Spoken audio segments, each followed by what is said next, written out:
Sa batch ng mga PBA rookies ngayon, usually ang mga una mong maaalala ay yung mga Richie Rivero, Stephen Holt, Shonny Winston, or even guys like Kim Aurin. Pero may isa pang rookie sa batch na to na currently, grabe ang pinapakita para sa team niya. That's John Nermal.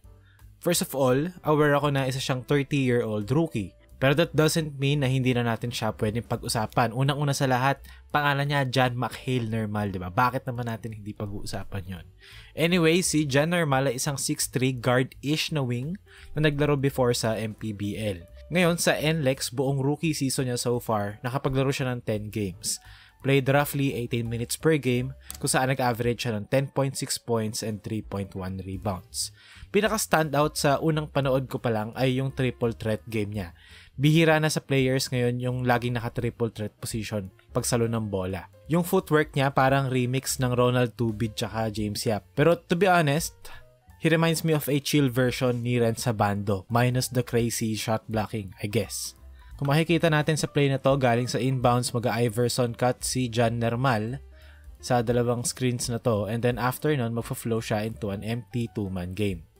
Kita nyo, okay, Iverson cut, and then 2-man game with Anthony Semerad. So ngayon, nakita ni John Nermal na nag-commit sa kanya yung tao niya kasi expecting a ball screen. Hapit na hapit dito si Tongkab, and open na open yung baseline for Nermal to attack. So matake si Nermal with his left hand. Makikita natin 1-2 dribbles. Nag-slide siya into the basket, 2 points. Dahil yon sa triple threat. Pagsalo niya, diretso siya sa triple threat position. So ano ba yung triple threat para sa mga hindi aware?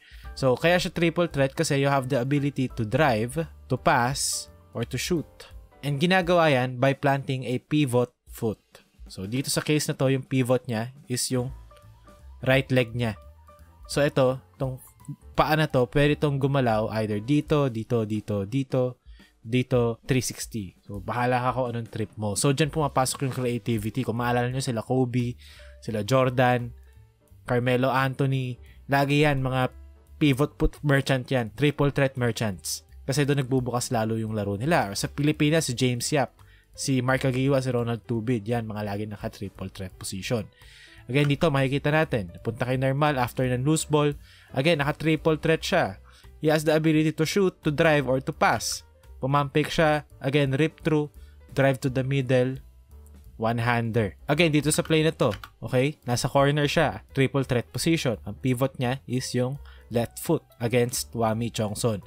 So, meron siyang ability na mag-rip through, papunta dito sa right hand niya, or pwede rin siya mag-rip through, papunta sa kaliwa. So, makikita natin, ginawa ni Nermal, okay? Jab step, bumalik siya, pumump fake, sabay jab step.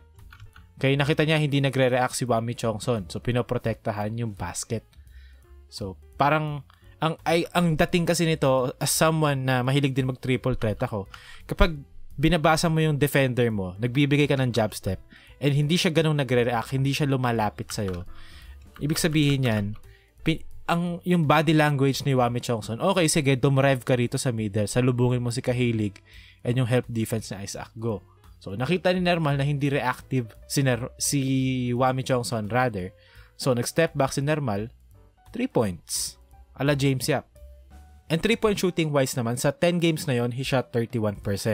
Pero yung mga sablay niya, mostly dahil sa hesitation. Yung triple threat niya minsan, since go-to niya yon and doon siya komportable, it causes him to hesitate.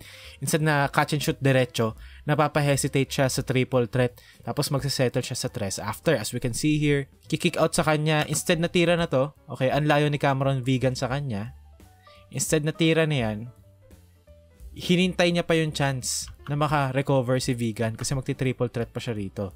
And ang nangyari rin naman, napunta siya sa sitwasyon na masikip yung spacing. And he missed an easy shot. Pero okay lang yun. Yan yung mga play na ginagawa talaga ng mga rookies. Again, dito lang sa corner siya. Si Nermal, kinick out sa kanya, may close out.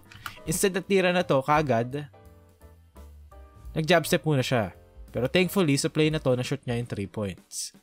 I think he's a better shooter than the 31% na average na ngayon. Pero kailangan niya lang mas maging confident. Kasi nakikita ko sa MPBL games niya noon nung nagtingin ako, isa talaga sa mga parts ng laro niya na malakas siya ay yung 3-point shooting niya. Makikita naman natin dito, another part ng game niya na prominent so far ay yung slashing. Dribbling-wise, is actually decent with the ball. Nagulat din ako doon. Usually, kapag pinapasok niya yung bola sa paint, meron siya mga 2 strong dribbles. And then, nakakalusot na siya sa mga bantay. Pero, again, yung ganong tipo ng take-off kasi mala CJ Perez yun eh. Yung CJ Perez syndrome na tinatawag ko na instead of doing an extra half dribble, kumbaga 2.5 dribbles, nagsisettle siya sa mga take-off na medyo malayo. Kung makikita natin dito, after ng salo niya, okay, triple threat, fake, jab step, drive, okay? Kumbaga, sa second dribble niya, nag-pick up na kagad siya. So, technically, that's 1.5 dribbles mula sa 3-point line, okay? Makikita ulit natin, fake, 1 dribble, and then early pick up. So, 1.5 lang yun. Sa NBA, ang pinakauso ngayon ng tipo ng dribble is yung pang 2.5 na dribble, yung half dribble after ng second dribble, para makapunta ka diretso dito sa paint. Yan yung ginagawa nila Tyrese Haliburton, Jaylen Brown, Jalen Brunson.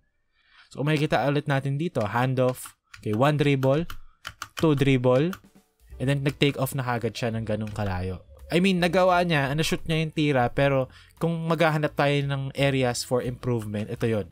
Kasi after ng second dribble niya, meron pa siyang half dribble dito or a hesitation move na pwede siyang mag-change ng direction, pabalik dito, or, diba, mag-hesitate siya dito, hesitation move, sabay 1 dribble, right to the paint, pull-up jumper. So, yun pa yung part ng game ni Normal na hindi pa ganun nade-develop na pwede nating expect na after ilang seasons, after ilang conferences, ma-develop niya. And again, isa rin ang part ng game niya bilang isang slasher na feeling ko meron pang may improve ay yung pag-initiate ng contact. Kasi makikita natin dito, gumamit siya ng Pinoy step instead of actually initiating contact and getting a better look. So, yan yung isa sa mga sakit ng mga players ngayon, especially pag napunta ako sa court, yung mga bata. Instead of initiating contact, umiilag sila. Pero, gaya nga ng sabi ko lagi, there's only so much you can get away with. It's best if marunong ka pa rin mag-initiate ng contact and get to the basket kung saan mo gusto. Kasi makikita natin dito, JP Calvo, yung bantay ni Normal. And you have a player here sa help side. And you also have Isaac Go. So ngayon, since nabit mo na si Calvo, magsiswitch sa'yo yung number 66. Okay? Instead, na si Normal yung nakapag-initiate ng contact, nabigla siya kay 66. Siya yung may momentum eh, nagbabackpedal si number 66 eh. Which is, medyo ginawa niya naman, pero medyo kasi wala sa balance. And medyo late. So, off balance si Normal. So, hindi siya nakapag-set up ng balance. So, I think isa rin yun ang part ng laro niya na pwede niya pang i-improve further down the road. Kasi si Normal meron siyang tools, mahaba wingspan, for a wing, 6'3", 2'3", pwede na yun eh sa PBA. May shooting, athletic, may potential as a defender. Yung, kumbaga meron siyang tools. Kumbaga para siyang si Abando noon. Alam mong may tools, kailangan lang mapulido yung skill set niya and maturuan ng mga essentials, mga fundamentals para mas maging controlled yung laro niya and mas maging effective.